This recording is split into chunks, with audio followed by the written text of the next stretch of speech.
Okay.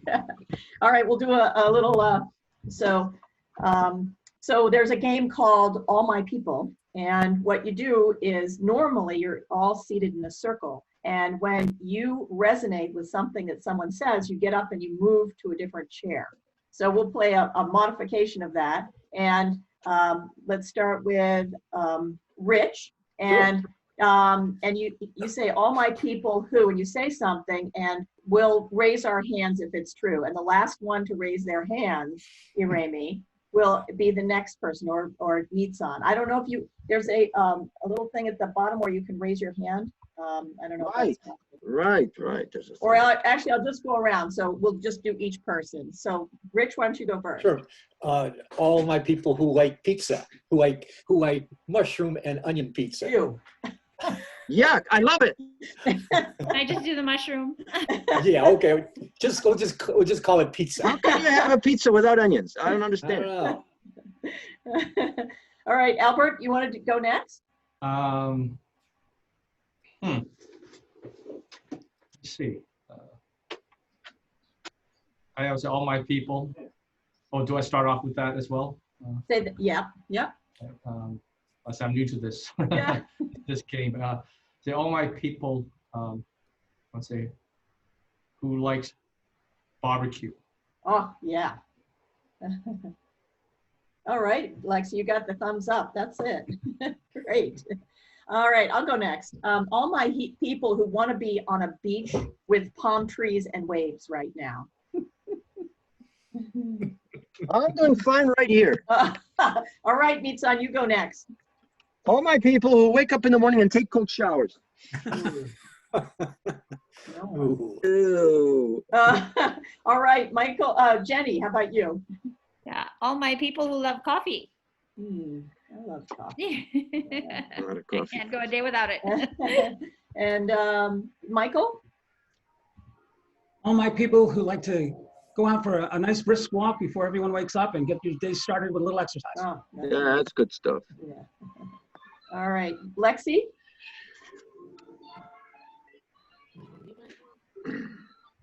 To all my people who like chocolate. Chocolate, yeah. All right, Remy. Hey, Remy, you're last. Can you take yourself off mute?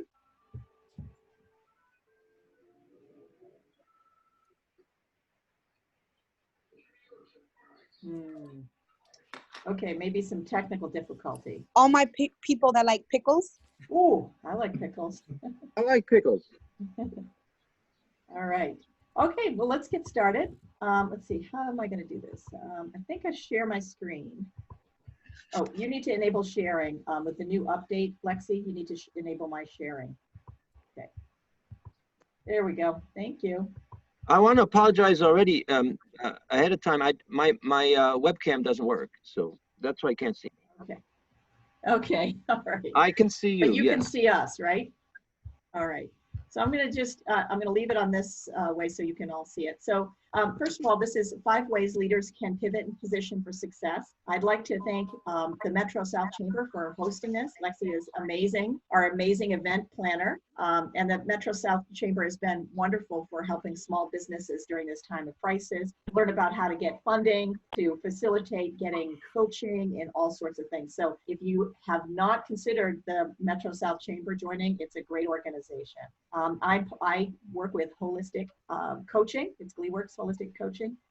Just a second. Are you recording, Lexi? Okay. All right. So here is our overview. All right. So we're going to talk about transcendent relationships. We're going to talk about how to access innovation and creativity, and then also about mindsets, physiology and change, vision and prayer, and teaming and sharing. What I hope you get out of this presentation is understanding the value of consulting your intuition and higher powers that be, and that you have, we will practice a mindfulness exercise, and that you'll gain tools to identify opportunities. So a little bit about me. So here it is in a nutshell. Hold on a second. I have 3 degrees, one in sociology and counseling. I did my thesis on counseling gifted and talented children using body awareness. And this is one of the foundations that led me to create this Mind, Body, Spirit program. And I'm using SocioSomatic Dynamics. That's a word that I created to embody what I'm going to be teaching you today. I also have a degree from Boston University. I have a bachelor in science in nursing, and I'm a registered nurse. I worked at Beth Israel Hospital as a cardiothoracic post-surgical nurse. That was exciting. And then started having kids. And because I didn't have enough to do with 4 children, I went back and got my MBA from Northeastern University. And then, of course, needing something that was a little bit more intellectually challenging while raising my children, a group of us created and ran the recycling and composting program for Canton. I wrote a bi-weekly article called Waste Not, very informative, and it was fun to do. So we had a lot of fun. I also worked as a school nurse for Canton and saw the need for something to process the forms. There were tons and tons of forms that parents had to fill out every year. The information had to be transcribed into a database, and it was just tons of work for nurses. So I built a software program that forms processing and an electronic health record. I sold it in 2015 and pivoted more towards being a project manager. I got my project management certificate and I worked for the Rhode Island Medicaid. I helped update the software to process claims properly, and then also worked for Physicians Network. Any questions, thoughts? Okay. Yeah, it's a lot of stuff. Really? and you just don't you don't limit yourself. You keep asking for more, taking on more. So if you survived all that, let's see what's next. Yeah. All right. Thanks, Nissan. So let's do a little poll, and this is just to get a sense of, we'll be doing some polls out throughout this whole presentation, and this is a way for us to see where we are and get a sense of what's happening for people. So if you could, basically it's, do you use prayer in your personal or business life? And you choose one.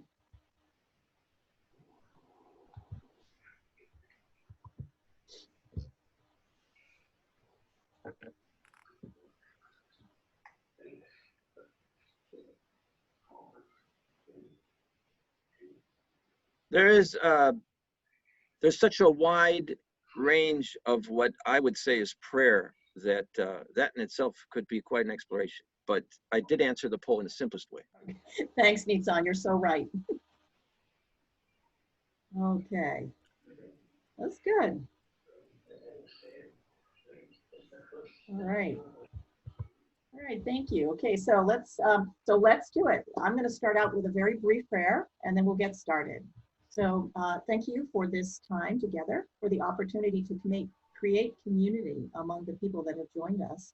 And we're grateful for this opportunity. We ask you to open our hearts and our minds to new information and inspire us in our own businesses as we go forward. Amen. Amen. All right, so what is the source of inspiration and creativity? So there is a pseudo-scientific process called neuro-linguistic programming, and they basically say that our consciousness is able to process or hold in our minds 7 plus or minus 2 bits of information. So our conscious minds, our prefrontal cortex, it's right up here, can only hold small amounts of information.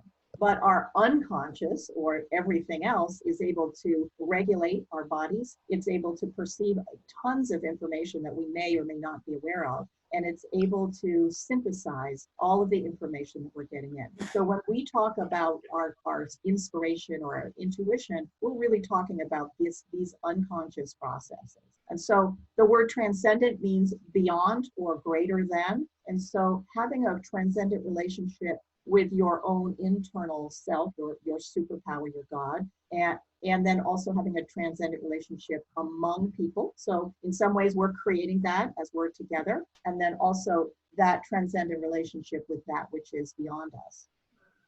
spirituality, so all of these relationships are considered spirituality, and spirituality is not to be confused with religion. Spirituality can exist separate from religion, although many people actually develop their spirituality through religion. There's an amazing researcher. Her name is Lisa Miller. The book that she wrote is called The Spiritual Child. And what she says is that when kids go through adolescence, not only is there a growth spurt physiologically and mentally, but also spiritually. And she calls this time period the quest. And it is the time when teenagers figure out what's them and what's not them, and determine what will give them purpose, give their lives purpose and meaning. So I'm sure many of you who've had adolescence, and those of you who haven't yet, this is a very, very rich time of introspection and discovery, and a really important part of everybody's life.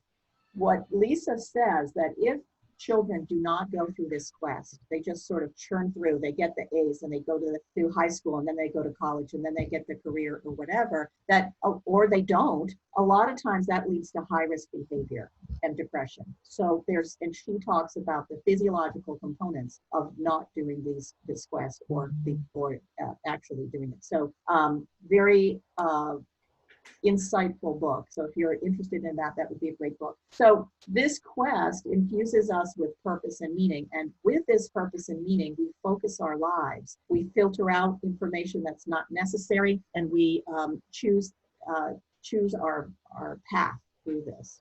So when we're praying, we're actually speaking to the transcendent relationships in ourselves, others, and the higher power. And we'll talk a little bit later about the components of prayer.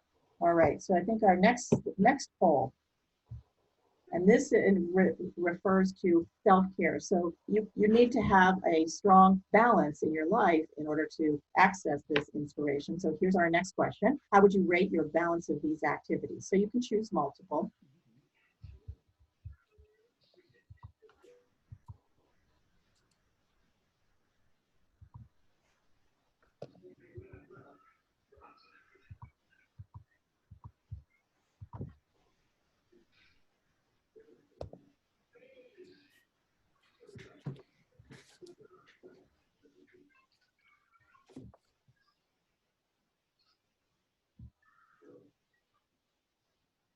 All right, let's see.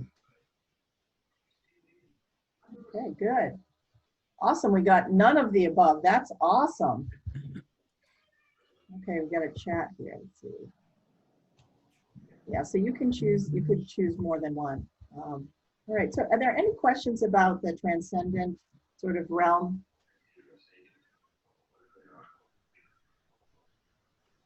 Any thoughts about how this has an impact on your business or your personal life? Well, personally, go ahead. You first. Personally, I can use all the help I can get, so I tend to pray a lot. And it seems to work for me. I get answers that way in the directions I should go, or I can find similar results through meditation and inspiration. Thanks, Rich. Jenny, did you want to say anything? Oh, I just wanted to say I love the word transcendent. I don't know, it's a powerful word. You don't hear it that often, and it really speaks to me about transcendent relationships. I don't know, it's a very real word to me. I don't know. It's powerful. And I like the fact that you had talked about the quest and going through that quest as teenagers. I remember, and still going through I don't know, I think you go through the quest over and over. Well, at least I do. Yeah. I can't get out of the quest, it seems. Trying though, with your help. And but praying, I guess praying is the way to get out and to at least upgrade your quests, and grow. It is a journey. I like all your words. It's really a spiritual journey. It's very cool. It's very much what I think about life as a journey. Yeah. Learning the tricks of the trade is great. Thank you, Debbie. All right, move on unless there's any other thoughts. Okay, so in order to access innovation and creativity, we need to have a balance in our lives. if we are focused on too much work or one area and not others, then we're not giving ourselves the balance or the space in order to be able to access our transcendent selves. That the phrase, you can't feed the hungry with an empty bowl, you got to fill your bowl before you can feed anybody else. So I think in particular, women often don't fill their bowls first, but that's an important part of having this a transcendent relationship and finding your quest or your purpose. So there's exercise, eating well, enjoying life, and enough sleep. I think these days it's hard for people to really enjoy life. With so much stress and crisis, we think we've got to keep going, but enjoying life is really important. In many cases, the most creative times for people who are innovating on a regular basis is when you're doing something that's just relaxing and enjoying your life. So remember that as you go.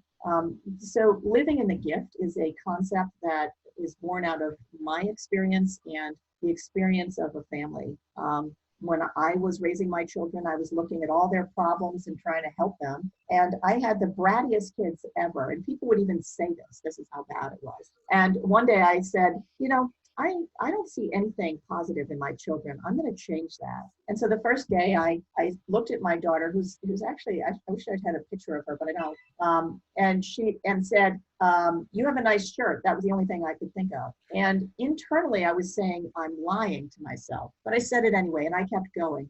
Within about 2 years, people were saying to me, you have the most amazing children. So that it's truly powerful. I brought this concept to a family, and it completely changed. The mother was thinking of getting divorced. She didn't. She went on to have this beautiful, really, really wonderful family. So taking the time for gratitude and to see the best in not only everyone else, but in yourself is so powerful. And so, I mean, it changes how people see you just as it changes how you are. And it provides a more comfortable and a more safe environment for people to create and to take risks with their creativity. We're going to talk a little bit more about teaming later on, and that requires a positive environment for that to happen. There's a book called Good to Great, and there's the 80-20 rule. It's also called the Pareto principle. And basically what it says is that 20% of what you focus on will yield 80% results. So think of this, if you're focusing on the sliver, the negativity, you're going to get a whole lot more negativity in your life. If you're focusing on problems in your business and how it's not working, 80% of that will show up as not working. Whereas if you focus, you say, okay, here's my goal, and we'll be talking about goals and visions a little bit later, and focus on how you're reaching that goal, even just a little bit, you'll be shifting that 20% from the negative to a more positive and inspiring, and you'll see the kind of growth in your business. One little thing you can do is create a joy and gratitude journal. A lot of times we use the journal to talk about all the bad stuff that's happening. Try one that talks very quickly just about joy and gratitude that you've had every day. And Rich, I know Rich personally, and it's truly amazing how positive his life is, in part because he is always so grateful for what he has. That seems to work real well for me, to just be focused on what I'm grateful for in my life, of which there's a lot, and it seems to work. Marcy, I do it every day. Here's my gratitude journal. Oh my gosh, really? Lynn, it shows. I was doing it just before I got on. Oh. How long does it take you, Lynn, every day? 2 minutes. Yeah. Really, it's very quick. So you see, it's hard to start, but taking those 2 minutes can have such a profound effect. I know, Lynn, you started your business how long ago? It hasn't even been a year. It was July 1st of last year. Yeah, and she's done amazing job. Thank you.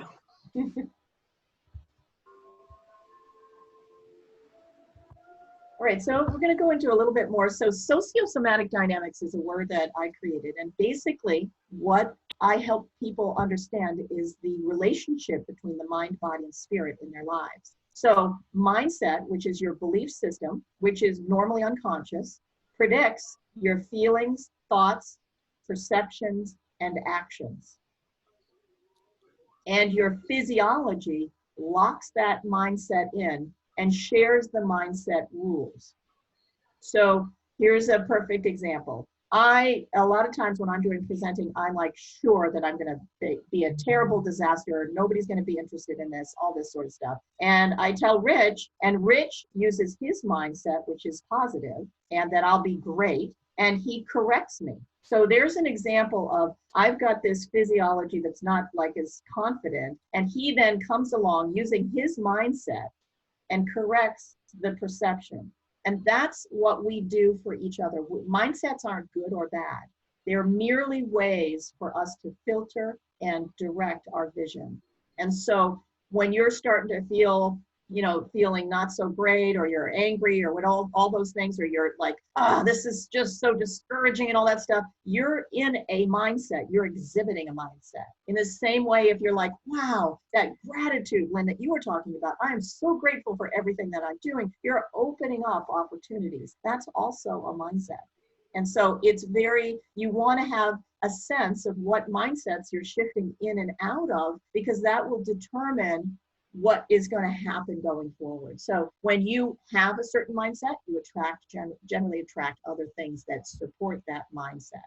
So we're going to do a relaxation response, and we're going to talk. You'll see physiologically how this works. So let's settle back into your chairs. And what I want you to do is do a body scan. And what I want you to do is take a look at where you feel some tension, where you don't. And if you're feeling tension, just notice where it is, because where it is has information about what it is.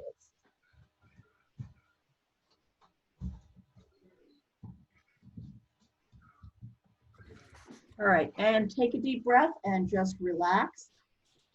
Imagine fluid or your energy just sinking down from your head. We tend to be a very prefrontal cortex head kind of society right now. So we're going to kind of equalize that energy and just relax down into the rest of your body. And you can use your breath to take a deep breath and just sigh and relax everything and let it go for just a minute. Many people think that they stop at the edges of their body, their skin, but they really don't. So just imagine yourself expanding beyond your physical body.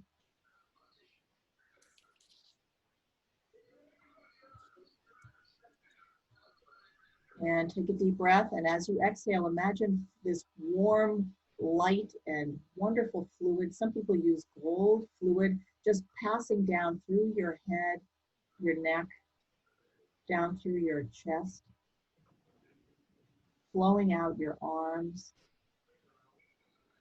continuing down your torso, through your pelvis, down through your legs, and out the bottoms of your feet. And let's take another deep breath and just do that whole flow again, so that you're relaxing and letting this warm, wonderful, shining, loving liquid just go through you.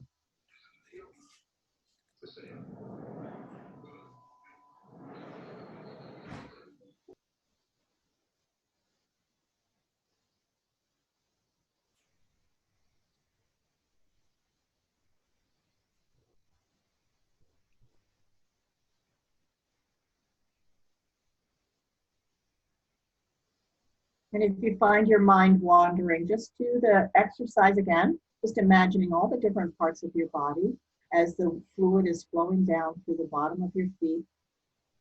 You may notice you're tired, that you didn't realize you had so much stress. Just let that go. There's no judgment on that.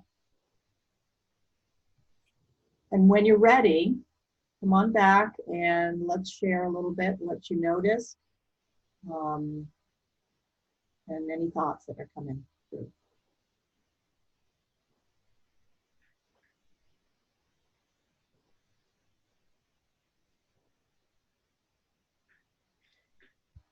Well, Marcy, I know you get similar results through your yoga, same kind of deal. Yeah, yoga is also doing that sort of mindfulness, disengaging and kind of refocusing the mind. Yeah. It's deeply relaxing. Hmm. I mean, state the obvious, I guess. Yeah.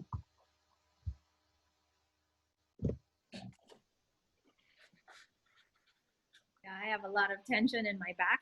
And I was once told before that the back is the system of support. So there must be something with, that psychological connection of why all that tension is there. But it's good to try to put some oxygen through it. And it felt like I felt my shoulders come down. So that's good. Yeah. The should come from the back. Anyone else? I like meditating personally, just when I have a lot of things on my mind, my anxiety, and I feel like it really helps me shut my brain off and just relax. So I really like doing that meditation process. Thank you for sharing. That's wonderful. All right, so that process of that meditation, it took us all of maybe a couple of minutes. Let's see, where are we here? You can learn to do that in almost any situation. So let's say that you're in a meeting and you're starting to get upset, or like you want to jump in and whatever, or you're seeing that you're talking with a client and things aren't going the way you want to. One of the things that you can do with some practice is do a body scan and notice where you're feeling the tension. A lot of times when we're thinking that a client is not going to buy or is not interested in working with us, that sets off a feedback system and a mindset of, oh, I'm not going to be successful. So you want to be able to disrupt that process, because that actually predicts what's going to happen. You may be getting clues, but by thinking, oh, this client is not going to buy, what ends up happening is you're limiting your filters to only see the ways that they aren't going to buy. And so by doing this mindfulness exercise, you're re-centering yourself, you're reconnecting with your vision, you're reconnecting with the tools that you need to help a client understand the benefits of working with you. So it's a body scan, and it's a relaxation and doing the grounding. When you focus on your hands and your feet, you're doing grounding, and that brings you back to the current situation. It's a very simple technique, and it's extremely powerful. Okay, do we have another slide coming? No. Did we forget one? Oh, we forgot one, didn't we, Lexi? Okay, so let's do the next one. How has your business changed since the beginning of this disaster, or the coronavirus?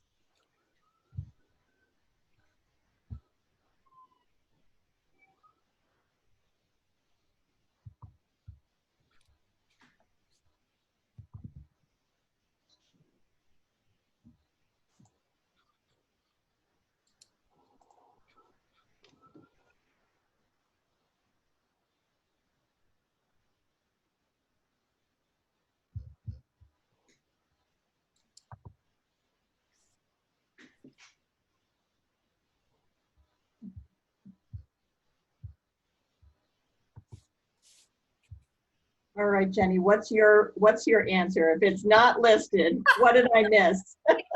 It's busy and gaining momentum was what I was going to say. Okay. So we've got, I have a vision and I'm excited about the future is the most common. That's wonderful. And then every other one is 11%. That's very interesting. So let's keep going. Thank you so much for sharing. So just a couple more things about mindset. There's two books. Carol Dweck, she wrote a book called Mindset, and she did studies about the growth mindset versus the fixed mindset. And so on a very, very general level of growth mindset is that you approach challenges as something fun rather than dread and fear. So that is the sort of basis. The other book I wanted to tell you about is The Body Keeps the Score. And this is by Bessel van der Kolk. he did a lot of research on the physiology of post-traumatic stress syndrome. And in fact, there is triggers that happen in the body when someone is reminded of stress. Fascinating book. Any thoughts, questions? They, Go ahead. No, they've been, that growth mindset is something. I have two younger kids, 11 and a half and 12, and they've been teaching that in their school, 11 and a half and 9, sorry, she's sitting beside me. And they teach that a lot in school and so they're teaching the parents as well to adapt that growth mindset. So we've been hearing about it a lot. Right. Wonderful. Yeah, they are saying that in the last 8 weeks, we have changed and grown roughly 5 years. So you think about the need to be able to pivot and to be able to reposition and take advantage of opportunities. You have to be pretty fast and flexible to be able to do that. So that growth mindset is very helpful. So this is just a picture of a cross-section of the brain. I just say, Marcy, you prompted me to go and do it. I have that in that mindset book in my cart on Amazon. Oh. So I'm going to actually get it. Oh, awesome, Lynn. You're the second person in the last week that said that they said it was a great book. Yeah, there's a good TED Talk that she does. Yeah. Really, really excellent. So check her out. Her name is Carol Dweck, D-W-E-C-K. And the TED Talk's only 18 minutes. So.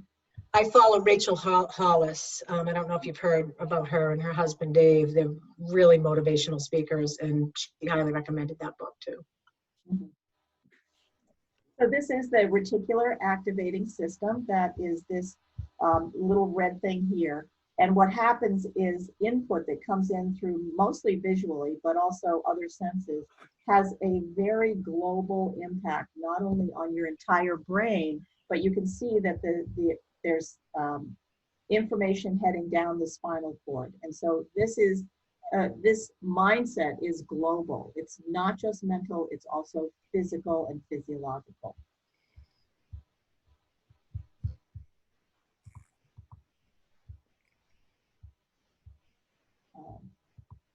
Okay, so the next here is, oh yeah, so let's do another poll.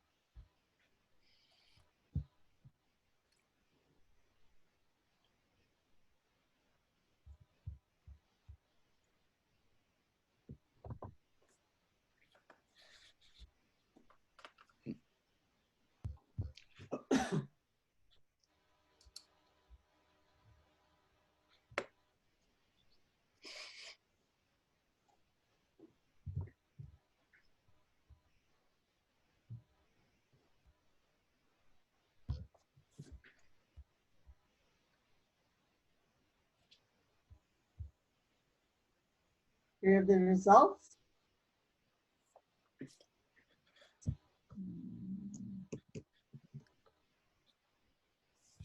Okay. All right. So this is really great that many of you have a vision. A lot of times when crisis, our vision starts to shorten up and we become more immediate. So but we want to be able to have a long-term vision, so that, because that's what's going to help filter everything towards that goal.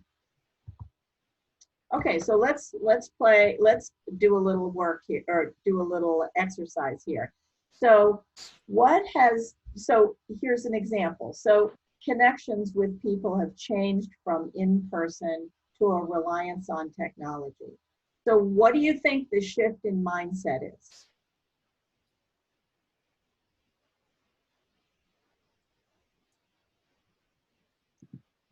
What do people believe now that they didn't? Go ahead. Well, it's different. We're missing that social aspect of connection. Mm-hmm. So the mindset is that people are dangerous to be around, right? That if we if we get too close to people, we'll get the COVID-19. So that's the mindset.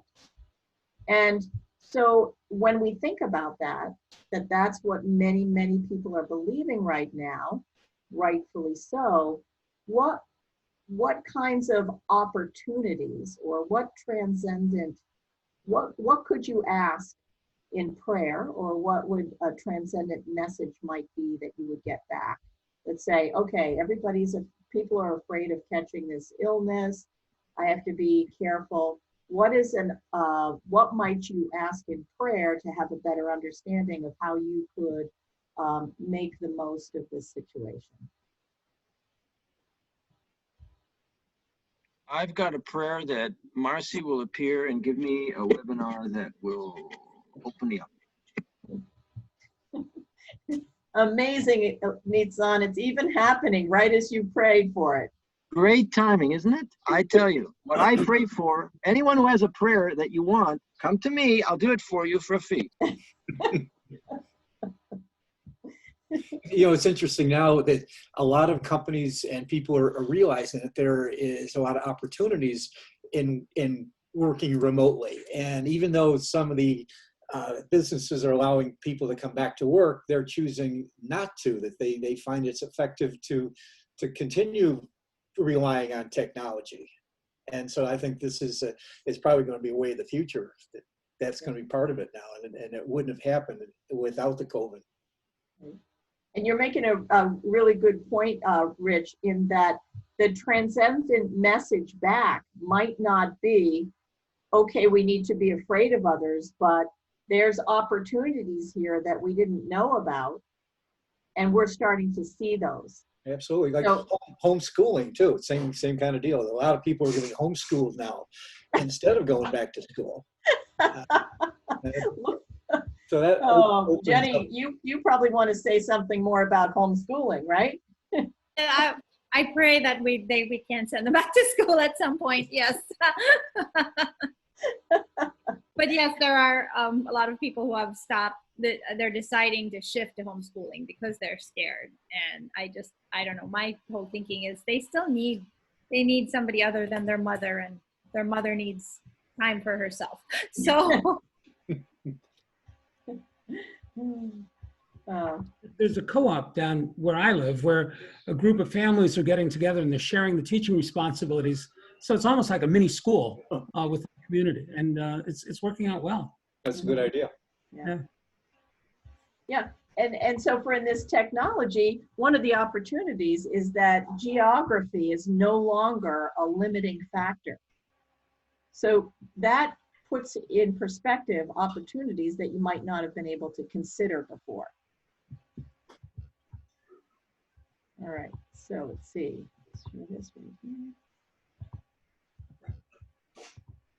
So the next is the flow, the expected flow of sales has been disrupted and stopped. So one of the things that's happening is a lot of people are considering, how are they going to change? How is the need change? What is the need? And so if we think outside of the box and use our transcendent capabilities, we come up with different options that we might not have had before. Does anybody have an example of something that they've shifted or pivoted to because of this?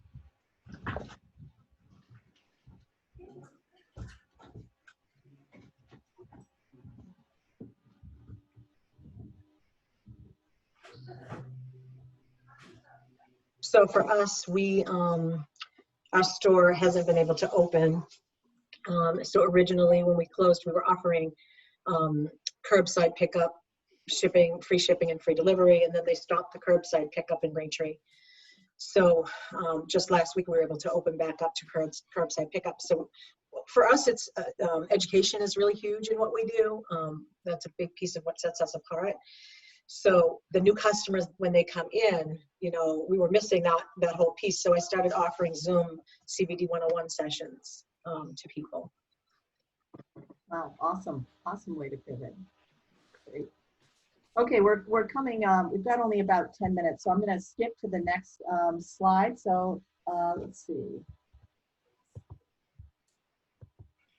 go. So visioning in prayer. So we talked a lot about the value of visioning, and visioning is, in part, is what is your superpower, or what is the higher power sort of focusing you for? What gives your beginning with you? It's what gives your life meaning and purpose, and then how can that be expressed in some way in the world, and then using prayer to intend for that to happen. So it's kind of a cycle. You consult your higher power. You listen to what people are saying, what their concerns are, because that's where you're going to find the opportunity. And then it's consulting the higher power, or that which is greater than all of us, to ask for it to be consolidated into a vision. That's how a vision is often formulated.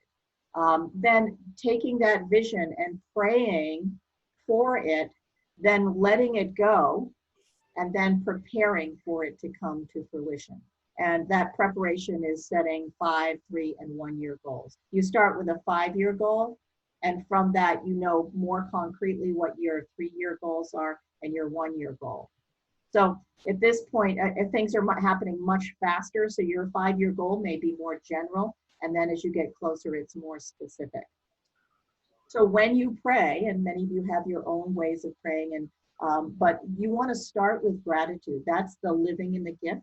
It's the reminder of all that you have and all that you have accomplished.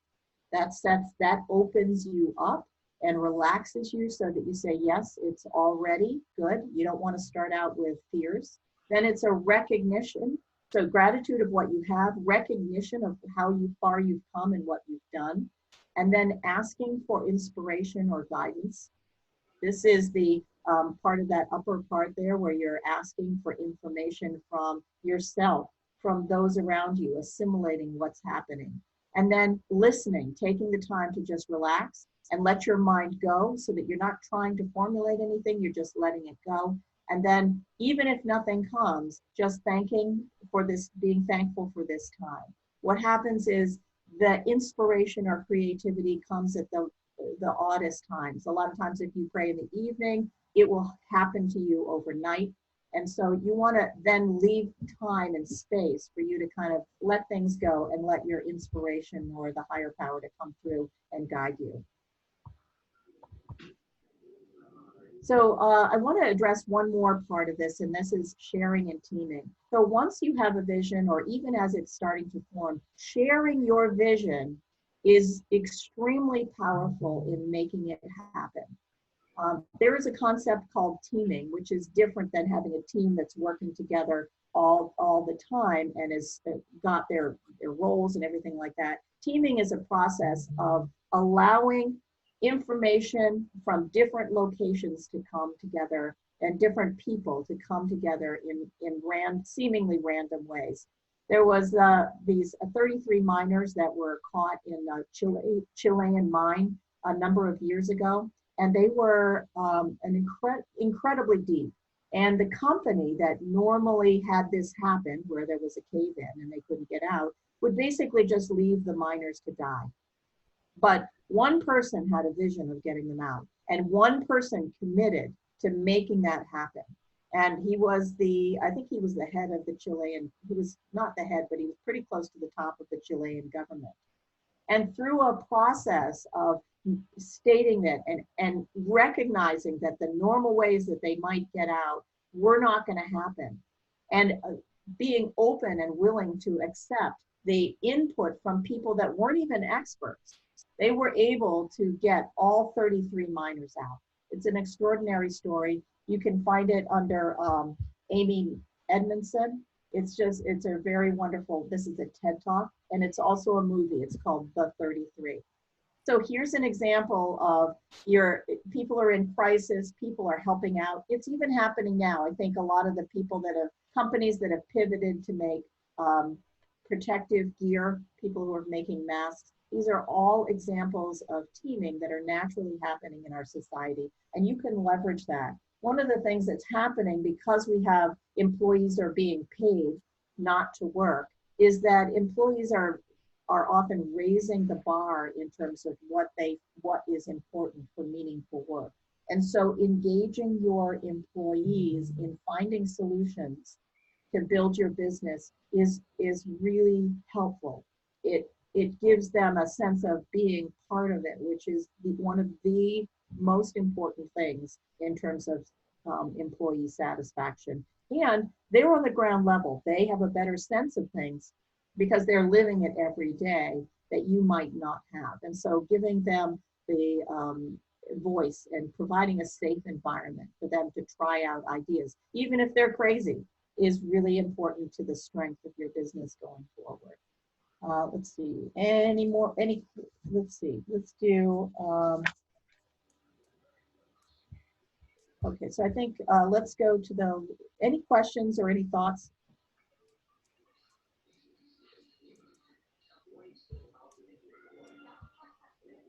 Okay, so I'm going to take the last slide here. So the takeaways, first of all, it's very helpful. It makes it much easier for you to find insights and vision by developing a transcendent relationship with yourself, with others, and with a higher power. Make sure that you take care of yourselves and live in the gift, not just for others, but for yourself as well. And then embrace a growth mindset. Consider this time as a challenge. Be excited. You know, Tony Robbins talks about the power of words. By shifting a word from I'm enraged to I'm peeved has a powerful effect on how you will experience the emotion or the feelings and how others will. So choose your language wisely. Consider this a challenge. Open up to the opportunities and the possibility. And then practice this, mindfulness moment of doing a body scan, noticing what's tense and relaxing into it, and then doing the grounding. This is a very effective, quick tool to help you stay centered rather than engaged and in an automatic reflexive pattern that's indicative of a mindset. And then take the time to clarify your vision. Keep it before you always. This is the way that you tune yourself and all of you to reach those goals. And then pray and share it with others. Sharing it with others, it's amazing how sharing it with others can shift and grow your vision to make it more robust and more in line with the needs of your client base. And that's it. And so be bold, aim high, work smart, and have fun. So any thoughts, questions? Thank you for the claps, Jenny. You know, one thing, Marcy, when you were talking about gratitude and thank you and giving thanks and things like that, brings to mind that book that we've shared, the 365 Thank Yous, and how it really dramatically affected the author's life more than anything else in his life. Do you remember the name of that book? It's called the 365 Thank Yous, and basically he made a commitment to write a thank you note every day for 365 days for a year. And he went from complete ruin to having a thriving, successful business. Yeah, it's a great book. Yeah. Simple things, these simple things. Any other thoughts, questions?